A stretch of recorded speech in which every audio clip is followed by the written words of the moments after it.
ассалому алайкум бинандаҳои арҷманд. барномаи иттилоотии таҳлилии набзи зиндагӣ манзури шумост ва дар студия бо шумо ман илҳомҷон ҳошимов ва тӯли ним соат бо ҳали ҳамкоронамон аз стансияҳои телевизионии мустақили кишвар бобати мавзӯи навбати барнома суҳбат хоҳем кард.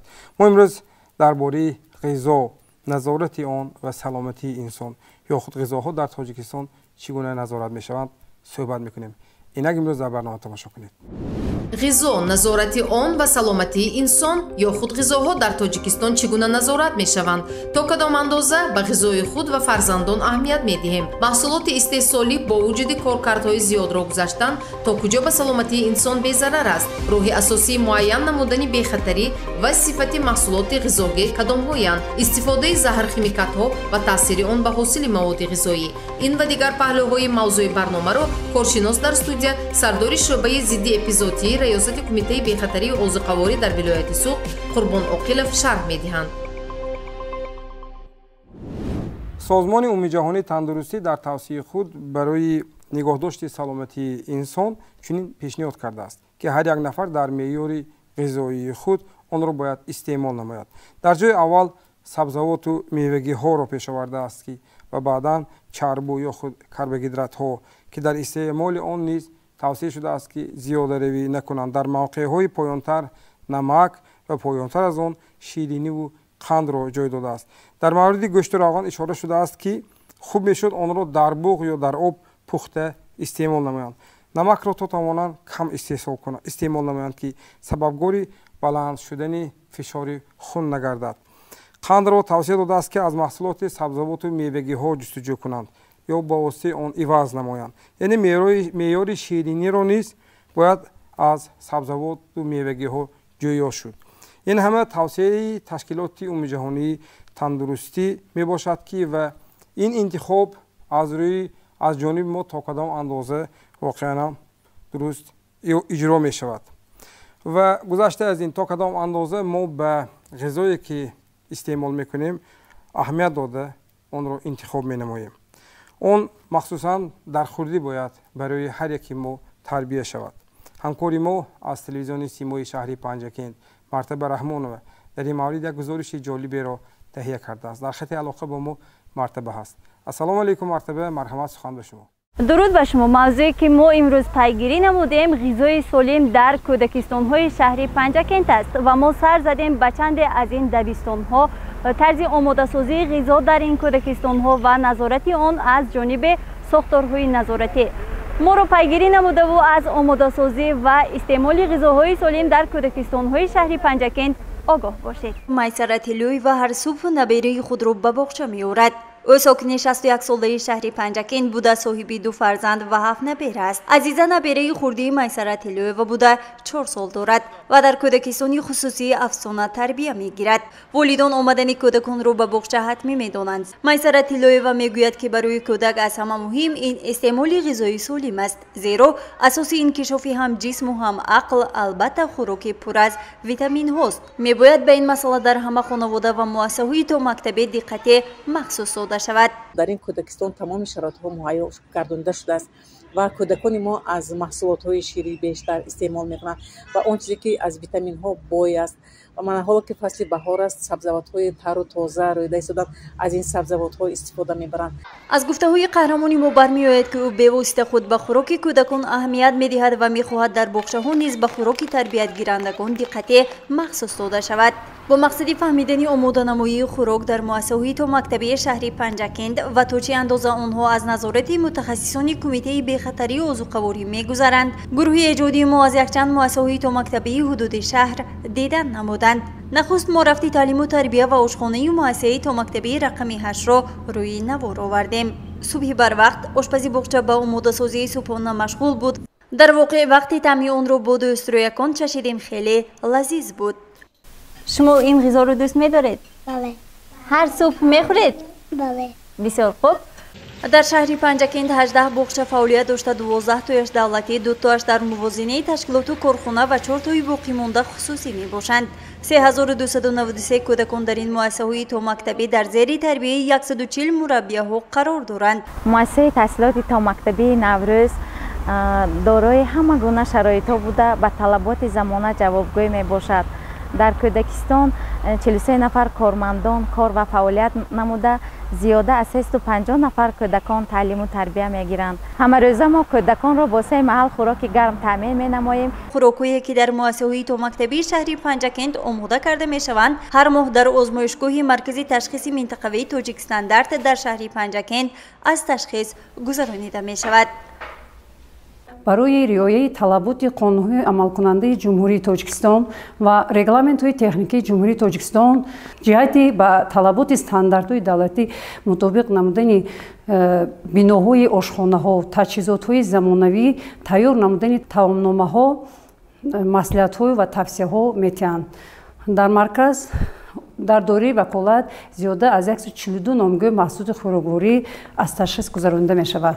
از مؤسسه‌های تحصیلات تا مکتبی و تعلیمگاه‌ها نمونه‌ها از طعام‌ها گرفته شده و آزمایشگاه ما سپرده می شود. در این مسئله ساکنان و والدین تربیت گیرندگان اندیشه‌های خود را چنین بیان داشتند. از همه غذای سالم این برای بچه‌ها این شیرین مادر میباشد و کوشش می‌کنیم که به بچه‌ها در خانه هم غذای ویتامین دار یعنی سبزیجات‌ها، میوه‌ها بسیارتر دهیم. در خانه نیز من در نهاری بسیارتر به کودکانم شیر میدهم، گوناگون نمودهای کشه تیار میکنم چون که شیر این ایمونیته کودک را به قوت نموده به کودک روی تازه میبخشد. باید که در خانه سبزیجات‌ها به فرزندان دهم، نظارت کنم. بیشتر میوه. از میوه چیزی خوب نیست. پس از بازدید از یک چند مؤسسه ها به چنین خلاصه آمدن ممکن است که در شهر پنجکند به صفت آشخانه های باغچه ها اهمیت خاص داده شده. مسئولین کوشش دارند تا در همکاری با ساختارهای نظارتی در آینده باز هم به صفت و آماده سازی خوراک ها اهمیت خاص دهند. باید ذکر نمود که سالمی فرزندان ما از خانواده و باغچه ها منشأ گرفته سالمی ملت سالم از آنجا آغاز می‌یابد. گروه ایجادی ما این موضوع را باز پیگیری خواهند کرد. بیننده‌های ارجمند، شما برنامه اطلاعاتی تحلیلی نبض زندگی را تماشا کرده ایستادید و موضوع صحبت ما در مورد غذا، انتخاب ما و نظارت این غذا از جانب آن ساحه‌هایی که فعالیت این ساحه را تنظیم می‌کند میباشد. توصیه تشکیلات عمومی جهانی تندرستی و دیگر برنامه‌های دولتی در مورد نگاهداشت سلامتی شرط مهم میباشد، اما نه همه شرایط دریافت و استعمال هر روزه آن غذاها را دارند. چون مبلغ کافی نیافت می‌کوشد که مواد ارزانتری آن را پیدا کرده استعمال نماید. پس آن تا کجا به سلامتی آنها تاثیرگذار خواهد شد؟ موادهای غذایی ما در لابراتوارهای مخصوص ساحوی تشخیص می‌شوند. ما درباره آن چی می‌دانیم؟ مصاحبه برنامه با کارشناس اولی برنامه روشن بقایف، سردار شعبه آزمایشگاه محصولات خوراکواری و کشاورزی مرکزی تاجیک استاندارد در ولایت در این مورد منظوری شماست. همراه تماشا میکنیم. وظیفه اساسی شعبه ما این تشخیص و معین نمودن صفت و بهتری همه نمود محصولات خوراکواری می باشد. در آزمایشگاه ما همه نمود محصولات خوراکواری شروع از معین نمودن نشان دهنده‌های فیزیکی و شیمیایی تا معین نمودن المنت‌های زهرناک در ترکیب این محصولات ها معین کرده می شود. تشخیص ها خیلی گفتن تشخیص پوره محصولات از روی نشان دهنده‌های فیزیکی و شیمیایی و معین نمودن المنت‌های زهرناک گذرانده می شوند. عموما تشخیص محصولات ها این از گندم، آرد گندم، روغن‌های رستنی، مشروبات‌های اسپریتی، مشروبات‌های غیر اسپریتی، محصولات قنادی، محصولات شیری، محصولات گوشتی و عموما همه نمود محصولات خوراک از تشخیص گذرانده میشن. شعبه ما به شعبه‌های علایده، بخش‌های علایده تقسیم کرده شده. هر یک این با آن خاطر کرده شده است که در وقت گذراندن تشخیص نتیجه و صحیحیت تشخیص عامل‌های بیرونه به صحیحیت تشخیصی ما تاثیر نکنند. این خیلی که شما دید در ما علایده حجره معین المنت‌های زهرناک است که در آنجا تنها المنت‌های زهرناک در ترکیب محصولات خوراک معین کرده میشد. این چنین حجره تشخیصی اسپریت و مشروبات اسپریتی ما هم آن را جدا کردیم برای آنکه در وقت گذراندن تشخیصی این نمود محصولات یعنی اسپریت و مشروبات اسپریتی نباید عامل‌های بیرونه به وقتی تشخیص تاثیر کنند، زیرا این به نتیجه نادرست آورده رساندنش ممکن است. این چنین حجره کلان که ما در آنجا قرار داریم این تشخیص فیزیکی خیمیایی، یعنی در این حجره پوره همه تشخیص‌های فیزیکی و خیمیایی محصولات ها گذرانده می شوند که از معین نمودنی نمناکی تا معین نمودنی ترشناکی محصولات، اشقارناکی محصولات، رنگناکی و مانند اینها معین کرده می شود. این چنین حجره تشخیصی گندم و محصولات های غله‌دانه موجود است که در آنجا تنها گندم و محصولات های غله‌دانه این چنین اردی گندم تشخیص کرده می شوند. در 3 ماهه سال 2022 از طرف آزمایشگاه 2480 نمونه محصولات های خوراکواری از تشخیص گذرانده شد. در 3 ماهه سال 2021 در 3 ماه اولی سال 2021 2531 نمونه را ما از تشخیص گذرانده بودیم. از 2480 نمونه محصولاتی که ما در 3 ماه سال 2022 از تشخیص گذرانده بودیم، ما 24 نمونه محصولات را از روی نشاندهنده‌های فیزیکی و شیمیایی و بی خطری غیر استانداردی دانستیم که به اینها داخل میشن مثل مشروبات اسپریتی، تخم مرغ، محصولات قنادی.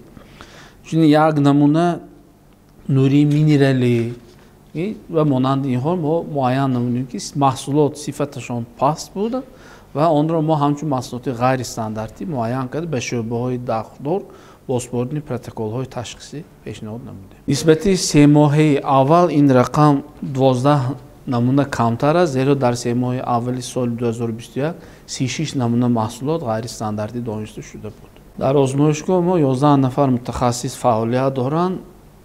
از این 11 نفر متخصصان ما 2 نفر متخصص ساحه شیمی، 3 نفر متخصص ساحه شیمی بیولوژی و باقی مانده 6 نفر متخصصان انجینر تکنولوژی استحصال محصولات خوراکواری می باشند. تامین بهترین محصولات خوراکواری در آزمایشگاه ما در اساس قانون جمهوری تاجیکستان درباره بهترین محصولات، در اساس قانون جمهوری تاجیکستان درباره حمایت حقوق استعمال کننده، اینچنین در اساس رگلامنت های تکنیکی جمهوری تاجیکستان بهترین محصولات خوراکواری، تمامگذاری محصولات خوراکواری، بهترین شیر محصولات شیری، بهترین گوشت محصولات گوشتی، اینچنین استانداردهای بین الخلقی و استانداردهای داخلی جمهوری براه مانده شده است که در اساس این حجت‌های معیاری ما صفت و بی‌خطری محصولات خوراکواری را معین می‌کنیم. برنامه را ادامه می‌دهیم. نهادهای نظارتی غذا زیاد شده است. از مرکز نظارتی دولتی سنتری اپیدمیولوژی سرکرده تا استاندارد و کمیته بی‌خطری عضوقواری همه بر آن فعالیت می‌برند که غذای استعمالی مردم با صفت و بی‌ضرر باشد. سلامتی ملت ثروتی بی‌بهاست و این تنها شعار نیست بلکه خطاب است. مواد غذایی ما از ارد و روغن و گوشت سرکرده طوری باید باشد که به گینه‌فند ملت ضرر نرساند. در شرایط امروزه هر کسی می‌خواهد که تجارتش پیش رفته باشد، اما تجارت با مواد غذایی قاعده و طلبات و نظام خود را دارد. آن را مردم استعمال می‌کنند و نهادهای نظارتی برای آن فعال هستند که مبادا مواد پس صفت غذایی به بازار راه نیابد. همکاری ما فرزانه شمسی و از تلویزیون اسیم یک در این مورد یک گزارش تهیه کرده است. در خط علاقه فرزانه شمسی با ماست. سلام فرزانه، مرحمت، سخن به شما. تشکر زیاد استاد. السلام علیکم. موضوعی که ما تحقیق کردیم در مورد مطابقت صفتی غذا به معیار و طلبات‌های استانداردی دولتی می باشد. ما خواستیم فهمیم که آیا غذای ما از نظارت جدی می گذرد؟ صفت آن از روی کدام معیار و قاعده سنجیده می شود؟ آیا غذای استعمالی ما بی‌ضرر است؟ محصولات دهقان تا کجا نظارت می شود؟ نوری های مینرالی و زهرخیمکت هایی که دهقان استفاده می برد به سلامتی انسان ضررآور نیست؟ اینک همراهی ما باشید.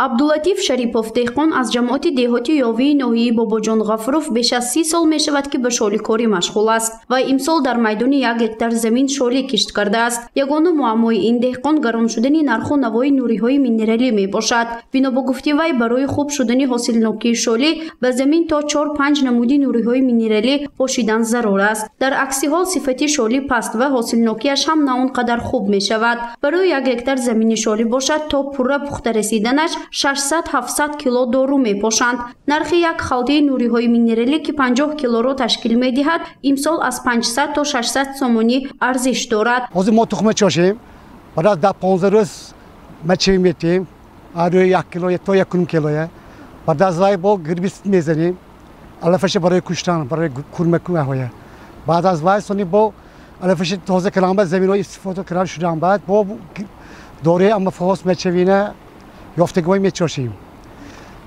баъди вай буғоқ мешавад саркашӣ вай бо дору метем акун арӯи صبح کنیم یک دکتر به تو 600 کیلو 700 کیلو اثر تا آخرش دور میخوریم. برای یک هکتار زمین شالی دهقانان تا 10-15 هزار سومانی خراجات میکنند. اکنون برابری گران شدن نرخ زهر خیمیکات ها یا خود نوری های مینرلی مقرر امسال خراجات آنها زیادتر می شود. پهلوی دیگری مسئله این جلب کارگری کرایه به زمین شالی است که با آنها هم برای یک روزی کاری تا 80-100 سومانی مبلغ پرداخت می شود. اگر دهقانان کارگری کرایه نگیرند تنها به زمین شالی کار کرده نمی توانند زیرا این کاری دست جمعانه است. دهقانان در مورد استفاده نوری های مینرلی گفتند که استفاده آن به صفت محصولات یعنی برنج ضرر ندارد. آن تنها برای نیست و نابود کردن علف‌های بیگانه و بلند کردن حاصلناکی روانه شده است. شالیکار عبداللطیف شریپوف میگوید که از یک هکتار زمین شالی تا 7-8 تن حاصل به دست آوردن ممکن است. از هر یک هکتار حاصلی به دست آمده تا 3 تن نقشه به خرمنی دولت میسپارند و باقی مانده‌اش را باشد به فروش برآورده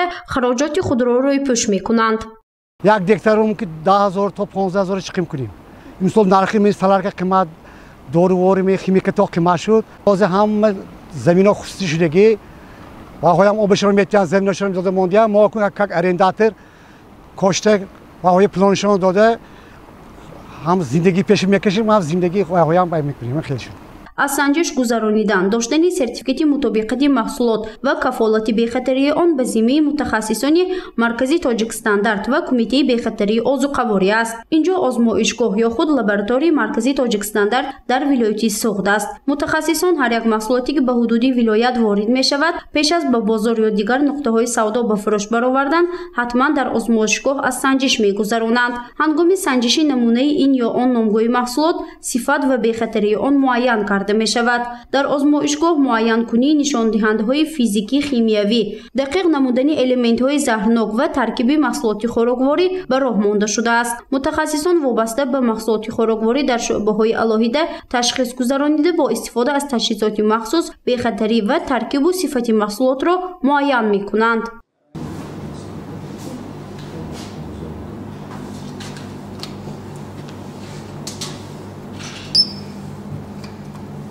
ایدنتیفیکاسیونش رقمی که بیاستو جمله قاعده نمونه قاعد میشه. منی سنی قبول کای ما قبول کردیم. متخصصان مرکز تأمینات بی‌خطری آذوقه‌واری در ولایت سوخت امروزه در بازار و مرکزهای سودا و مغازه‌های آذوقه‌واری کارهای نظارتی و فهماندهی را به راه ماندند. از طرف کارمندان مرکز تأمینات بی‌خطری در شهر خوجند دوام 4 ماه سال جاری به محصولات‌های تحت نظارت بیطاری قرار داشته و مانند محصولات‌های شیری، گوشتی، تخم غذایی ماهی و غیره همگی 2572 عدد سرتیفیکت صفتی محصولات داده شده است. مسئولین گفتند که صفت و بی‌خطری محصولات آذوقه‌واری زیر نظارت دائمی قرار داشته عاید پیشگیری به فروش برآوردن محصولات پس صفت و یا مهلت استعمالش گذشته کاربری به طور ضروری به راه مانده شده است. همه روزه در نقطه‌های فروش، مغازه، آشخانه‌ها، دکان‌های گوشت، کارهای فهماندهی گذرانده شده ایستاده است. به محصولاتی که به جمهوری تاجیکستان وارد شده باید از مرکز تشخیصی بی‌خطری آذوقه‌واری در ولایت سوخت گذرانیده شده نتیجه تشخیص گرفته می شود. بعد از نتیجه تشخیص گرفتن بعد به فروش برآورده می شود. هر یک محصولاتی که به کشور وارد می شود حتما در آزمایشگاه‌های مخصوص از سنجش می گذرد و بعد کفالت بی‌خطری آن به فروش برآورده می شود. پس هنگام استعمال غذا به ترکیب و صفت و صنایع استحصالی آن اهمیتی خاص دهید. گزارش فرزانه شمسی و نسیم رحیموف مخصوص برای برنامه تحلیلی نبض زندگی از شهر خوجند. برنامه را ادامه می دهیم. امسال در بازارهای کشور از مکران دیده برنج ارزان‌تر بود. حتی شالیکاران با ناراضگی گفتند که اگر حالت چنین رود شاید در آینده نزدیک گوییم کاشتن و به دست آوردن شالی و برنج برای آنها مشکلی های دیگر را نیز ایجاد کرده باشد، زیرا از آن قریب که منفعت نمی‌بینند. گذشته از این محصولات استحصالی با وجود کارکردهای زیاد را گذاشتند تا کجا به سلامتی انسان بی‌ضرر می‌ماند.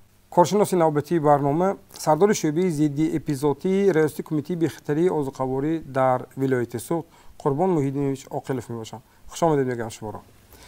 و اون مسئله که در نقطه بالای اشاره رفت معلوم است که مثلا امروز برای حتی در مثال شغل کار گوییم برای آنکه اگر وی حاصلش را گیرد معلوم است که در روند کشت و کار و رویاندن حاصل یک مرحله کار کرده است که با اون حتما به نهایی گوییم نورسته رستنی شغلی زهر شیمیکات ها میپاشند و اون استفاده زهر شیمیکات ها و تاثیر آن به حاصل مواد غذایی آیا تاثیرگذار بوده میتواند؟ اگر هم مثلا تا کجا؟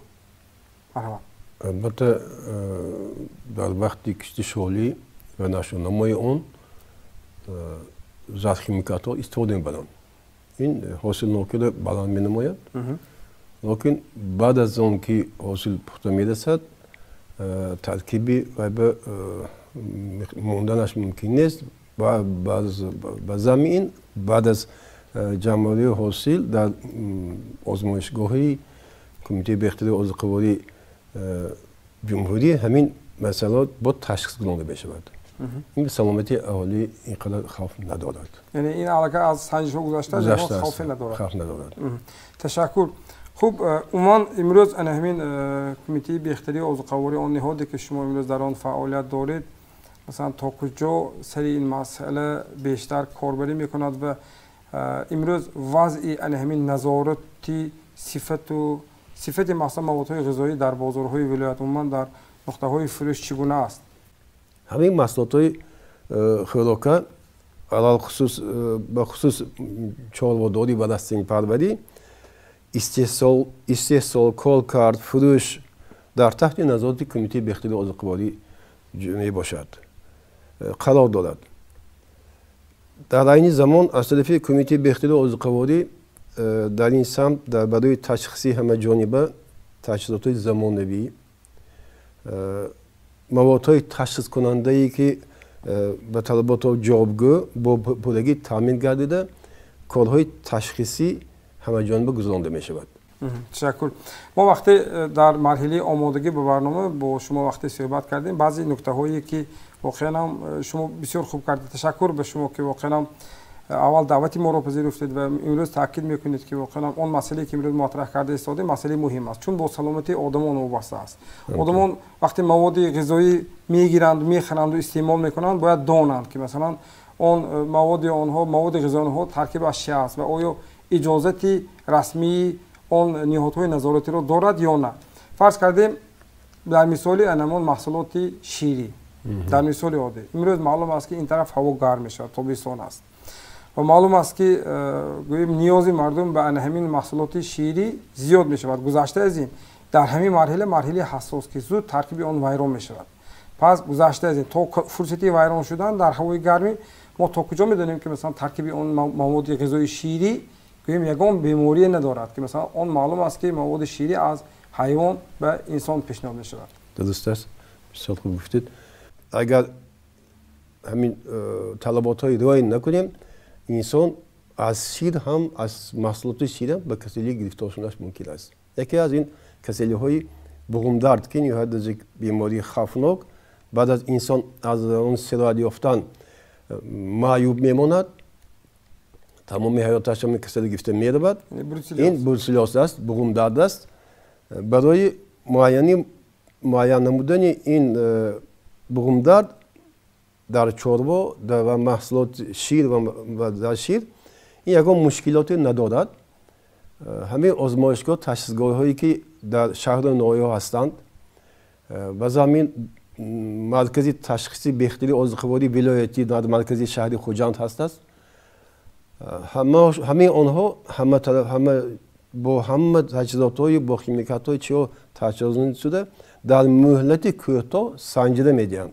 یگان کاری مشکلی نیست در آن است که 5-6 گرم خون چاروا یا کمتر مقدار شیر آن را از تشخیص گلان سنجیده بی‌ملال شیر استعمال کردن ممکن است چون یکم خوف ندارد خیلی که میگیم شیر نوجوش برگزین فایده آورد میگن غذانوکیش بلند میگیم در حالتی که چالوای همون شهروند یا کی نباشد از شیرش از تشخیص گذشته است بی‌ملال همراهی بی‌ملال استعمال کرده به خوف استعمال کرده میتواند. خب یک مسئله دیگر فرض کردیم من صاحب چاروای کلان شاهدار هستم مثلا گاوی من شیر میدهم من مثلا هر روز فرض کردیم 10 لیتر گوییم 5 لیتر شیر 5 لیتر جرقات قطیق رو مثلا به مغازه نزدیکترین نزد حولیمون برده میدهم فرض کردیم من نمیدونم که مثلا ترکیبی گوییم اون شیر چگونه است مثلا نهاد شما تا کجا اندازه میتواند نظارت برد که فرض کردیم بیوسه در خانه های مردم یا مثلا در خود مغازه ها نظارت میبرد که معلوم کند که مثلا ترکیب اون مواد غذایی مثلا واقعا آری از بیماری است. البته درست است. حاضر در های چخیل گفتیم در همین منطقه متخصصان هستند نه تنها بیماریش معاین میکنند تشخیص خون و شیر حتی مرکزهای تشخیصی صفتناکی اون دو فالسیفیکاسیون قلبکی بدون اون دو معاین کرده میتونن یگان مشکلات نیست همیشه تجهیزات با همیشه تجهیزات جوانزنده شده است که در مدت 1 دقیقه 4 نمودی نشان داده نشان میدهد این چرا میفهماند که یک مدت کوتاه همین تشخیص گذرانده جوابش دادن ممکن است به اون شهروند اون نفرانی که هستند که گرفته شیرشان میگیرند میفروشند البته این یک چینی خانه ها به هر محل ها بوده میفروشند پوشیده نیست این چیز این پوشیده نیست است برای همین یگان مشکل نیست اگر چالوی خود را شیر خود را از تشخیص گذارنده با همون حجت هایی که لازمه اساس گذاشت صحت نقش فهمیدن فروشند بسیار خوب میشد اینجا با یک چیز قید کنیم خوب میشد که اگر شهروند طلب کنند که شدت میگیریم برادر همین مواد چی بیار همین حجت های پیشنهاد کنگن اگر نهایت درجه بهتر میشد برای اون که وای حرکت میکنم چالوش رفته از تشخیص گذرانده همون بعد کاغذ آورده همین که فروشد هم خاطری فروشنده جمع است و هم خاطری تامین کننده شیر هم تو بله تشکر یک مسئله دیگر من در مورد لابراتوری ها پرسیدیم و مثلا یک نکته در مورد ویتامین ناکنانی غذاها مثلا در مؤسسه های تا مکتبی فرض کردیم اصلا باغچه های بچگانه سر کرده تا مؤسسه های مکتبی دیگر مرکزهای گوییم خوراک عمومی مثلا تا کدام اندازه این بخش این سمت رو نیز مثلا گوییم ساحه شما نظارت میکند البته ویتامین کنانی میگوییم چی میگوییم همش از تشخیص میگذرد یگان خوفش نیست اینی زمان به در تاجیکستان از کمیته بهبود عضوخواری اون پارامترهایی که جهانی است برای تشخیص و برای معین نمودنی همون محصولات هم بیماریش هم بهش یک خیلی است یگان خیلی تغییراتش نیست یا بدتری ندارد سوال جمعی ما امروز نزد نهاد شما چی مشکلی هست کدام مسئله هست که باید آن برای جامعه برده رسانده شود آن کدام مسئله هست که شما میخواهید آن رو برای مردم گفته باشید مرحبا یکن همینجا رحمت بسیارم گفتید یک چیز رو گفتنی هستم اگر با موردی موضوع باشدم نباشدم ما همه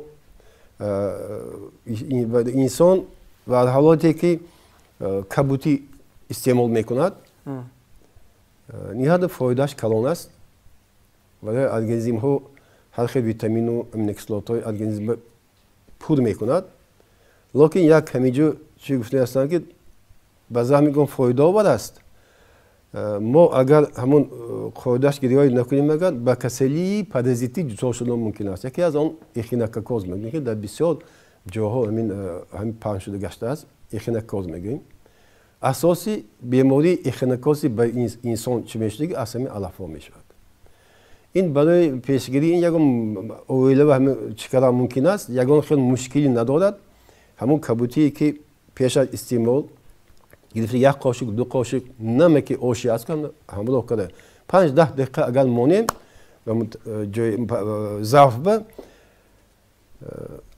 و بیزاران میگردد. برای آنکه تخم هایی که همون برای ارگانیسم انسان ضرر کسلی بیماری اشنکاز رو میبیارد در نمکاب جدا میشد و در وقت شستن میرود و همون محصولات کبوتی بیزاران میکشد. برای همین نهایت درجه همین مسئله اهمیت دادن دکار. اکنون بسیارا میگویند که بیماری اشنکاز از جگر و از چیان بیشتر افتاد. این یک میکنه که یکی از 0.01 مقدار از جگر چی میشه. برای اون که ما یگان مراتب جگر رو خام نمیخوریم، میپزیم میکنیم. هم برای پرازیتایی که هستن کمتر داشته باشم در وقتی به ترمیکی گذاشتن نیست میشن. نه که همین علف و یعنی کبوتی بسیار هم در حالت خامش که استعمال میکنیم ضرر داره.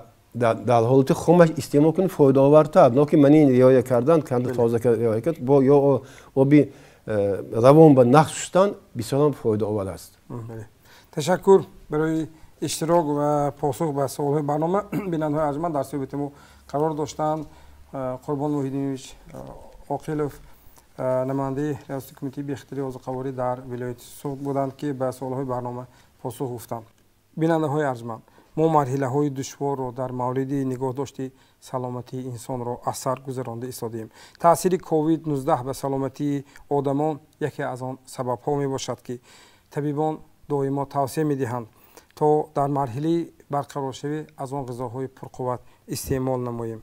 و آن غذاها در برابر پرقوت بودن باید با صفت نیز باشند، زیرا معلوم است که کووید پی خود آریزه های خود را نیز دارد. استعمال غذای با صفت و پرقوت شرط اساسی سالم بودن است. برای خریدن آن غذای پرقناوت نه همه شرایط دارند. این البته موضوع دیگر است، اما یک مسئله باید در محور اندیشه همه ما دائمی باید چرخد. وقتی انتخاب غذا حتما از فروشنده صفت آن را پرسیم و بعد آن را خریداری نماییم. این شرط مهم اجرایش طلبات به غذای با صفت است. باقی به خدمت شماست. این برنامه اطلاعاتی تحلیلی نبض زندگی بود. خیر، خانه آباد و سربلند و سلامت باشید. وضع صاحبکاران و صاحبکاری در کشور، شرایط، امکانیت و مشکلات، تا کجا امکانیت ها را درست میشناسند؟ آیا مسئولان از مشکلات صاحبکاران باخبرند؟ این مسئله ها موضوع نوبتی برای برنامه اطلاعاتی تحلیلی نبض زندگی است. پیگیری کنید.